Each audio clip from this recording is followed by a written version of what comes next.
Types of triangle on the basis of angles. इसके पहले हमने देखा types of triangle on the basis of sides. Now let us see types of triangle on the basis of angles. Angle के base पे triangle के 3 types हो गए।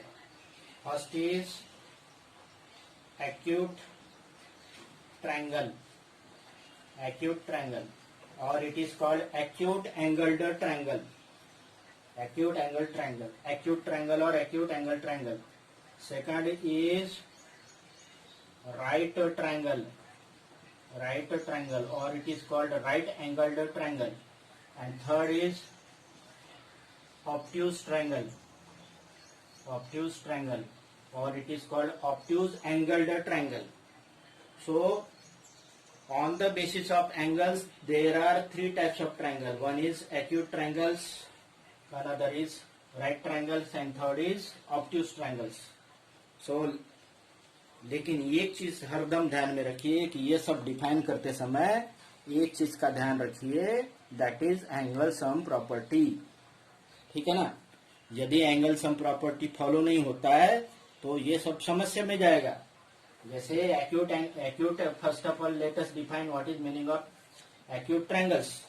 Acute triangles में क्या होते हैं? Let us define what is meaning of acute triangles. Acute triangles डिफाइन करते हैं। एक्यूट ट्रायंगल में तीनों के तीनों angles in acute triangles all 3 angles are acute, all 3 angles are acute. In acute angle triangles, all 3 angles are acute.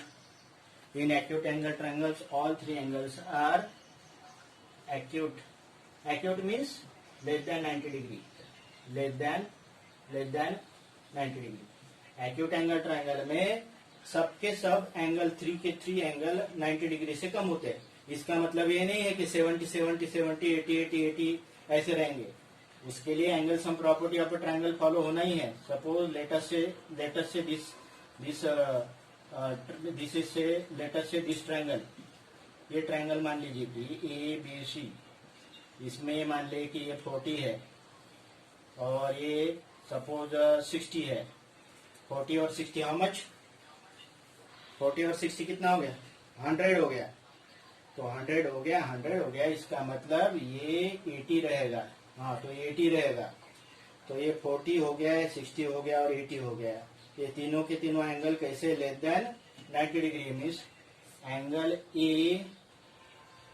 A equal to 40 degree, that is less than 90 degree. Angle B is 60 degree, that is less than 90 degree. Angle C is 80 degree, that is less than 90 degree, and all these 3 angles are less than 90 degree. That is why this is acute angle triangle. Acute angle triangle में तीनों के तीनों angle कैसे होते हैं? Acute होते हैं। इसको 2 तरह से बोलते हैं। एक तो एक्यूट ट्रायंगल्स कहते हैं, या तो इसको कहते हैं एक्यूट एंगल्ड ट्रायंगल्स। ठीक है ना? तो दोनों भी नोटेशन सही है, लेकिन एक्यूट एंगल्स मत बोलिए ट्रायंगल को। ये सब चीज का ध्यान में रखिए। Next is obtuse angle triangle. Next is obtuse angle triangle.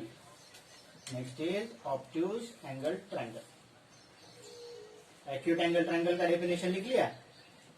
Now obtuse angled triangle और ऑब्ट्यूज एंगल ट्रायंगल और ऑब्ट्यूज ट्रायंगल। अब ऑब्ट्यूज एंगल ट्रायंगल और obtuse triangle, obtuse angle triangle और ऑब्ट्यूज ट्रायंगल। अब ऑब्ट्यूज एंगल ट्रायंगल और obtuse triangle क्या होता है? ऑब्ट्यूज एंगल ट्रायंगल और ऑब्ट्यूज ट्रायंगल क्या होता है बताइए तो कोई भी। हाँ, जैसे एक्यूट एंगल ट्रायंगल में तो तीनों के तीनों एंगल एक्यूट होते हैं। तो what is about the obtuse angle triangle? हाँ हाँ जिस ट्रायंगल में एक ही एंगल ऑब्ट्यूज हो सकता है। क्यों नहीं हो सकता है तीनों के तीनों ऑब्ट्यूज? क्योंकि आप जानते हो कि ये जो ऑब्ट्यूज रहेगा angle means more than 90। Suppose मान लीजिए एंगल सम प्रॉपर्टी फॉलो होनी चाहिए। Suppose this is of 100 degree, angle is of 100 degree. 100 degree रहा तो अभी बचा 80 बचा है ना। तो suppose this is 50 then this 30, so that angle sum property of a triangle follow. तो ऑब्ट्यूज एंगल ट्रायंगल में ध्यान में रखिएगा, ऑब्ट्यूज एंगल ट्रायंगल में राइट एंगल ट्रायंगल रहेगा, ऑब्ट्यूज एंगल ट्रायंगल में एक एंगल रहेगा ऑब्ट्यूज मोर देन 90 डिग्री, ठीक है ना. What is obtuse angle triangle? Triangle having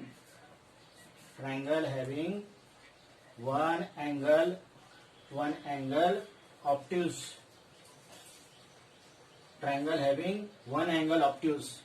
एक ऑब्ट्यूज रहेगा, रिमेनिंग टू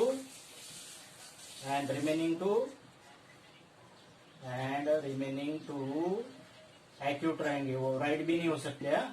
हाँ, रिमेनिंग टू एक्यूट रहेंगे. और तीसरी बात है कि वो angle sum property of triangle follow करे, ठीक है ना. एंगल सम, जैसे यहाँ पे देखिए एंगल ए जो है, एंगल ए 100 डिग्री है, मीन्स मोर देन 90 डिग्री है, नंबर 1 हो गया. लेकिन ये दोनों के दोनों कैसे है? एंगल बी है 50 डिग्री और एंगल सी है 30 डिग्री, और ये लेस देन 90 डिग्री है और ये लेस देन 90 डिग्री. तो ये दोनों के दोनों एक्यूट है और ये कैसा है? ये ऑब्ट्यूज है. सो दिस इज व्हाट से obtuse angle triangle. Now let us define. ये लिख लिया आपने? लिख लिया क्या? चलो रिकॉर्डिंग तो भेजे रहो. हाँ चलो जल्दी जल्दी लिखे तो मैं नेक्स्ट ले लेता हूँ. Right angle triangle. Next, in triangle PQR, angle Q equal to 90 degree, पहले नंबर कंडीशन हो गया, राइट एंगल ट्रायंगल के लिए जरूरी है. और angle P equal to 50, angle R equal to 40 and both are less than 90. That is what say classification of triangle based on what? Based on angles, measurement of angles. Clear? ये सब आपका basic था, ठीक है. अभी हम यहाँ पे अपने मेन टॉपिक पे आएंगे. हाँ ठीक है, अभी हम बात करेंगे मेन टॉपिक की. लेटस मूव ऑन टू और मेन टॉपिक. ये तो आपका ये हो गया अभी, राइट एंगल ट्रायंगल ये हो गया, वो सब मेजरमेंट कैसे करना, ये करना वो करना. अभी हम बात करते हैं आपके मेन टॉपिक की, that is of conditions of congruence. हाँ, अभी हम बात करते हैं. चलो आप अपने मेन टॉपिक पे आते हैं, दैट इज व्हाट से आवर टेक्स्ट बुक, ठीक है. सबसे पहले एक बात बताइए. हाँ, सबसे पहले एक चीज मुझे बताइए, आप एक चीज बताइए कि ये कॉन्ग्रुएंस क्या होता है. कॉन्ग्रुएंस अभी हम बात करेंगे, different types of congruence in triangles. ये कॉन्ग्रुएंस क्या होता है बताइए तो आप मुझे. What is meaning of congruence? आप खाली मुझे ट्रायंगल के बारे में कॉन्ग्रुएंस मत बताइए. What is actual meaning of congruence? बोलिए कॉन्ग्रुएंस का मतलब क्या होता है? एक एट ए टाइम एक बताइए. हाँ एक बताइए, बोलिए.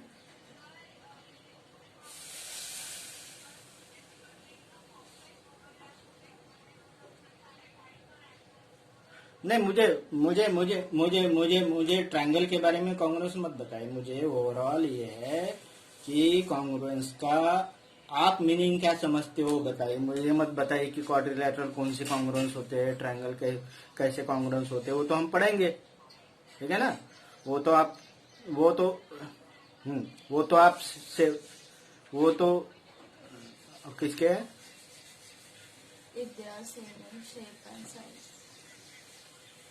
हाँ देखिए, चलो ये मुझे ठीक तरह सुनाई भी नहीं दे रहा. मैं चलो लेटेस्ट एंगल के बारे में बात नहीं करते. देखिए अभी ये समझो मैंने एक हाथ कोई तो भी ऐसा टाइप का शेप बना दिया. अब इसमें कहाँ से एंगल ढूंढते बैठेंगे और कहाँ उसका साइड का लेंथ ढूंढते बैठेंगे. अब ये फिगर बना दिया मैंने, तो ये फिगर बनाने के बाद इसका एग्जैक्ट सेम फिगर मीन्स इसका फोटोकॉपी, मीन्स ऐसा फिगर जो इसके ऊपर में एग्जैक्टली ओवरलैप होता है, that figure is called a congruent figure. ठीक है ना. जेरॉक्स कॉपी करते हो ना आप, फोटो कॉपी करते हो ना, फोटोकॉपी करते हो, दैट इज व्हाट से कॉन्ग्रुएंस, आप जो दिया रहता है उसका कॉन्ग्रुएंस करते हो। कब में कॉन्ग्रुएंस करते हो? जब आप उसमें फोटोकॉपी वाला 100% देता है कमांड। यदि वो फोटोकॉपी वाला 70% की कमांड देता है तो वो रिड्यूस होता है, ये हम बात करेंगे क्लास 10th में। और यदि वो 120% या तो 150% देता है तो ये होता है सिमिलर होता है, जो हम क्लास 10th में बात करेंगे, that is about the similarity. But in this class we are talking about the congruence. अब आप एक बात बताइए, कॉन्ग्रुएंस में हरदम हम क्या करते हैं कि एक चीज भूल जाते हैं। जैसे ये दो फेसेस, मान लीजिए कि ये दो फेसेस समझो कॉन्ग्रुएंट है, मेरा बनेगा नहीं बनेगा बात अलग है, लेकिन ये देख लीजिए कि ये दो फेसेस मान लीजिए कि कॉन्ग्रुएंट है, एग्जैक्टली सेम शेप के। सपोज इसका इधर में एक आंख है और इसका एक आंख नहीं है, ठीक है ना, ऐसा इसका कंडीशन है सपोज मान लीजिए, ठीक है ना, ये कॉन्ग्रुएंस है, ठीक है ना, सब ये सेम बंदे का शेप है। तो आप ध्यान में रखिए कि जब आप इसको इसके ऊपर रखोगे तो आप ऐसा नहीं रखोगे कि ये जो शेप है ऊपर रखोगे, और ये आपको रखते समय भी ध्यान में रखना पड़ेगा कि ये सपोज ये पार्ट को मान लिया 1 है, और ये इसको ये 1 और ये 2 और ये 3, ये 4, 5 और 6 है। तो आपको क्या करना पड़ेगा, जब रखना पड़ेगा इसके ऊपर में, तो 1 के ऊपर 4, ठीक है ना, यहाँ पे तो ये नहीं है, 1 के ऊपर 4, और ये सपोज ये 1 5 5 1 2 3, सपोज से it is 4, it is 5 6 and 7 से। तो आपको क्या करना पड़ेगा, 1 को 6 के ऊपर, 4 को 7 के ऊपर, 3 को 5 के ऊपर, हाँ ऐसे, और यहाँ पे नाक भी है, ऐसे रखते जाना पड़ेगा तो अब ओवरलैप हो पाएगा। तो इसी चीज को ध्यान में रखिए कि हमें यही चीज के बारे में बात करना है। सपोज एक ट्रायंगल दिया है, तो अभी हम कॉन्ग्रुएंस कंडीशन देखेंगे। सपोज दिस ट्रायंगल एबीसी और दूसरा ट्रायंगल दिया है ट्रायंगल पीक्यूआर, ट्रायंगल पीक्यूआर। तो हमें कॉन्ग्रुएंस के साथ साथ क्या देखना है, करस्पॉन्डेंस देखना है कि भाई जैसे यहाँ पे दिया है इसकी 5 सेंटीमीटर साइड, ये दिया है 5 सेंटीमीटर साइड, तो हम ये 5 सेंटीमीटर साइड दिया है, ये सपोज दिया है 7 सेंटीमीटर, ये 7 centimetre, this is 6 centimetre, this 6 centimetre. तो आप क्या करोगे, ये 5 सेंटीमीटर साइड को पी आर को ए बी के ऊपर रखोगे, पी क्यू को बीसी के ऊपर रखोगे, और एसी को क्यू आर के ऊपर रखोगे। तो ये क्या हो जाएगा, ओवरलैप हो जाएगा। This is what say we have to see in this chapter. इसको कहते हैं correspondence. What is it called, correspondence, 1 to 1 correspondence. इसका मतलब है ये आंख को इसी आंख के ऊपर रखना पड़ेगा, ये जो दिख रहा है ये पार्ट इसको इसके ऊपर, ये नाक है इसके ऊपर रखना पड़ेगा। ये ऐसा नहीं कि उल्टा कर दिया तो ये कॉन्ग्रुएंट होने के बाद ओवरलैप हो जाएगा। तो इसको कहते हैं corresponding parts. What is it called, corresponding parts. और आप जानते हो कि करस्पॉन्डिंग पार्ट्स के लिए आपके पास कितने पार्ट्स है ट्रायंगल के, how many parts are there, 6। हाँ 6 पार्ट्स मैंने पहले बता दिया स्टार्टिंग में। हाँ, ट्रायंगल में 3 साइड्स, 3 एंगल्स एंड 3 वर्टिसेस होते हैं, लेकिन ट्रायंगल के कितने पार्ट्स होते, खाली 6 पार्ट्स होते। तो हमें करस्पॉन्डेंस में देखना होगा कि कौन से पार्ट्स किसके ऊपर में रखे जाए तो वो करस्पॉन्डेंस फॉलो होता है। जैसे यहाँ देखा जाए तो ये पी आर और ए बी और पी आर, इसमें करस्पॉन्डेंस है। क्यों करस्पॉन्डेंस है, ए बी और पी आर में क्यों करस्पॉन्डेंस है, ए बी और पी आर दोनों के दोनों कैसे है, ए बी और पी आर दोनों के दोनों इक्वल है, that is 5 centimetre. Then P Q और बीसी का करस्पॉन्डेंस है पी क्यू के साथ, because BC and PQ both are 7 centimeter, and this AC का करस्पॉन्डेंस है QR के साथ। क्यों, क्योंकि AC और QR दोनों के दोनों कितने हैं, 6 सेंटीमीटर। तो ये करस्पॉन्डेंस कहते हैं उसको 1 to 1 correspondence. What is it called, 1 to 1 correspondence. 1:1 correspondence. लेकिन ये तो करस्पॉन्डेंस कब रहेंगे, जब ट्रायंगल कॉन्ग्रुएंट रहेंगे तब रहेगा। लेकिन अभी तो समझ में आ रहा है थोड़ा थोड़ा क्या है तो करस्पॉन्डेंस के बारे में, ठीक है ना। तो ये सब चीज हमें क्या किस में पढ़ना है, ये चैप्टर में पढ़ना है, कंडीशंस ऑफ कॉन्ग्रुएंस। तो सबसे पहले लिखिए what are the conditions of congruence and what is meaning of congruence. तो क्लियर हो गया, what is meaning of congruence तो क्लियर हो गया। ये one figure exactly overlap or another figure, then two figures are said to be these are two figures are said to be congruent. For example, आप जानते हो कि दो side कब कॉन्ग्रुएंट होते हैं, when two sides are congruent. Suppose this AB and this is say PQ, AB और PQ ये दोनों के दोनों कॉन्ग्रुएंट कब होते हैं? Tell me when these are congruent. AB और PQ दोनों के दोनों congruent कब हो गए? When they are of same length. हाँ, when they are of same length. When AB हाँ जैसे ये है 7 सेंटीमीटर और ये 7.5 सेंटीमीटर है तो इक्वल नहीं होंगे जब इनका लेंथ इक्वल है। जब लेंथ इक्वल है, दोनों के दोनों सेम लेंथ के है, तो सबसे पहले लिखिए congruence of sides. When length of two sides are equal, two or more sides.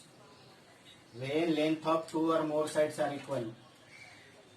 When length of two or more sides are equal, then these line segments are said to be congruent. Then sides are said to be sides are congruent. क्योंकि हमें जरूरत है, triangle में कितने parts होते हैं? Triangle में होते हैं 6 पार्ट्स, उसमें से कितने साइड्स होते हैं? 3 साइड्स होते हैं। तो मैं साइड्स के बारे में बात कर रहा हूँ। जब दो साइड का लेंथ इक्वल होता है तो ये कॉन्ग्रुएंट होते हैं। ये कॉन्ग्रुएंट दिखे या ना दिखे, I have written AB equal to 7 and PQ equal to 7। What I have written, AB equal to PQ equal to 7 centimetre. It implies AB congruent to PQ. This is sign of congruence. AB congruent to PQ. समझ रहे क्या बोल रहा हूं मैं? समझ रहे क्या बोल रहा हूं मैं? जब दो साइड का लेंथ इक्वल होता है तो उसको कॉन्ग्रुएंट कहते हैं। ये कॉन्ग्रुएंस का साइन है, दो इक्वल करना है और उसके ऊपर में ऐसा एस, ये जो है ना हॉरिजॉन्टल एस रख देना है। So this is what is congruent and this is of equality. हाँ, कॉन्ग्रुएंट। तो शेप्स कॉन्ग्रुएंट होते हैं, ठीक है ना। जैसे ये जो देखिए दो साइड्स कॉन्ग्रुएंट हो गए। लेंथ कॉन्ग्रुएंट नहीं होते, लेंथ इक्वल होते हैं। मतलब AB और PQ का लेंथ इक्वल है और ये दो AB और PQ ये लाइन सेगमेंट कैसे हो गए? कॉन्ग्रुएंट हो गए। अब आप बताइए कि जैसे दो लेंथ के बारे में अब बात की है तो लेंथ ऑफ साइड्स के कॉन्ग्रुएंस के बारे में बात की। अब एंगल्स की भी तो बात करेंगे क्योंकि ट्रायंगल में एंगल भी तो होते हैं। Now let us talk about the congruence of angles. आप बताइए, जैसे आप मुझे बताइए कि ये दिस इज वन एंगल से ABC and another angle से this PQR। ये दोनों एंगल कॉन्ग्रुएंट है क्या? आप बताइए तो। इधर ABC angle ABC with angle B and angle QR congruent और कॉन्ग्रुएंट है क्या नहीं बताइए। ABC और PQR दोनों एंगल कॉन्ग्रुएंट है कि नहीं बताइए मुझे। हाँ, क्या बोल रहे हैं? बोलिए, एक बोलिए तो कोई बोलिए। कुछ इंफॉर्मेशन नहीं दी तो डिफाइन नहीं कर सकते ना। हाँ, yes, I have not given नहीं दिया है मेजरमेंट, तो सपोज मान लीजिए कि ये 55 डिग्री है और ये 50 डिग्री है, तो अब ये कॉन्ग्रुएंट नहीं है। 55 डिग्री है और ये दोनों के दोनों मान लीजिए ये भी 50 डिग्री है और ये 50 डिग्री है। तो कॉन्ग्रुएंस ऑफ एंगल कब होता है? When measurement of angle, when two angles, two or more angles, two or more angles, two or more angles, two or more angles, two or more angles are of equal measurement, equal measurement or equal measure, when two or more angles are of equal measure or equal measurement, then angles are congruent. ठीक है ना? जब दो या ज्यादा angle का measurement same होता है तो वो दोनों एंगल कैसे होते हैं? कॉन्ग्रुएंट होते हैं। दोनों एंगल कैसे होते हैं? कॉन्ग्रुएंट। सपोज यहाँ पे देख लीजिए, यहाँ पे दिया है एंगल बी दिया है 50 डिग्री और एंगल क्यू मैंने दिया है 50 डिग्री। ये दोनों के एंगल का मेजरमेंट कैसा है? सेम है। Angle B equal to angle Q है, दोनों का मेजरमेंट सेम है। Measurement of angle B, it implies angle B congruent to angle Q. Have you getting what I am telling you? समझ रहे क्या बोल रहा हूं मैं? जब दो एंगल का मेजरमेंट सेम होता है तो दो एंगल कैसे होते हैं? कॉन्ग्रुएंट होते हैं। समझ में आया क्या बोल रहा हूं मैं? क्लियर है? हाँ, लेकिन जैसे ये ट्रायंगल में रिक्वायरमेंट है, लेकिन आप ट्रायंगल में थोड़ा सा कॉम्प्लिकेटेड है। बाकी सर्कल और रेक्टेंगल और स्क्वायर में तो बहुत आसान कॉन्ग्रुएंस है ना। जैसे आप ये देखिए, ये सर्कल है, ये दूसरा सर्कल है, हाँ, ये दो सर्कल है, ये दूसरा सर्कल है, हाँ। मुझे बताना है कि whether this two circles are congruent और not. So which factor decides that whether these two circles are congruent or not? Which factor decides? हाँ? Diameter? Radius? हाँ, इसका रेडियस सेम होना चाहिए। सरकमफरेंस वगैरह का है, ये suppose this R1 is there, ये R1 है और ये R2 है। If length of R1 and length of R2 equal, then two triangles are congruent. Circumference तो बाद में देखेंगे, ठीक है ना? रेडियस अल्टीमेटली डायमीटर, हाँ, तो बाद में की बात है। सबसे पहले बेसिक की बात करेंगे ना, है ना? बेसिक तो ये है कि दो ट्रायंगल का रेडियस सेम है या तो डायमीटर सेम है, तो दो ट्रायंगल का है, दो सर्कल का रेडियस या तो डायमीटर सेम है, तो हम क्या बोलेंगे? दो सर्कल कैसे होगा? कॉन्ग्रुएंट होगा। तो इतना सिंपल है सर्कल का। जैसे आप रेक्टेंगल है, दो रेक्टेंगल है, ये वो भी सिंपल है। ट्रायंगल पे आने के पहले इसके बारे में बात करते हैं। जैसे ये रेक्टेंगल है और ये दूसरा रेक्टेंगल है, so this is ABCD and this is PQRS। These are the two rectangles, ठीक है ना? रेक्टेंगल पहचानने के लिए क्या कर दिया मैंने? एंगल 90 डिग्री के पे। अब ये दोनों रेक्टेंगल कॉन्ग्रुएंट है कि नहीं, मैं कैसे डिसाइड करूं? How to decide this rectangles are congruent और नॉट? By their sides. हाँ, by their sides, length and breadth. हाँ, लेंथ एंड ब्रेड्थ मतलब ये समझो 6 सेंटीमीटर है और ये 6 सेंटीमीटर है, ये 4 सेंटीमीटर है, ये 4 सेंटीमीटर। दोनों का लेंथ और ब्रेड्थ सेम है, तो जो रेक्टेंगल है वो कॉन्ग्रुएंट हो गए। तो सर्कल का तो बहुत सिंपल है, रेक्टेंगल का बहुत सिंपल है, स्क्वायर का तो उससे भी सिंपल है। Suppose this is one square and this is another square, this is another square, हाँ, and this is 4 centimetre 4 centimetre 4 centimetre 4 centimetre. हाँ, एक साइड बोल दिया तो काम हो गया। दोनों के दोनों 4 सेंटीमीटर लेंथ के हैं, दोनों के दोनों स्क्वायर। तो लेकिन ट्रायंगल में इतना सिंपल नहीं है। मैं ये क्यों ले रहा हूं? क्योंकि सर्कल का कॉन्ग्रुएंस के बारे में कोई भी आपको पढ़ाई नहीं है, रेक्टेंगल का कॉन्ग्रुएंस के बारे में ज्यादा पढ़ाई नहीं है, स्क्वायर का कॉन्ग्रुएंस के बारे में पढ़ाई नहीं है। ट्रायंगल का क्यों है? क्योंकि triangle is not so much simple figure. Triangle जो है ट्रायंगल का कॉन्ग्रुएंस प्रूव करने के लिए इतना सिंपल नहीं है। तो ट्रायंगल का कॉन्ग्रुएंस इतना सिंपल नहीं है, तो उसके लिए ट्रायंगल के कॉन्ग्रुएंस के लिए देयर आर कंडीशंस।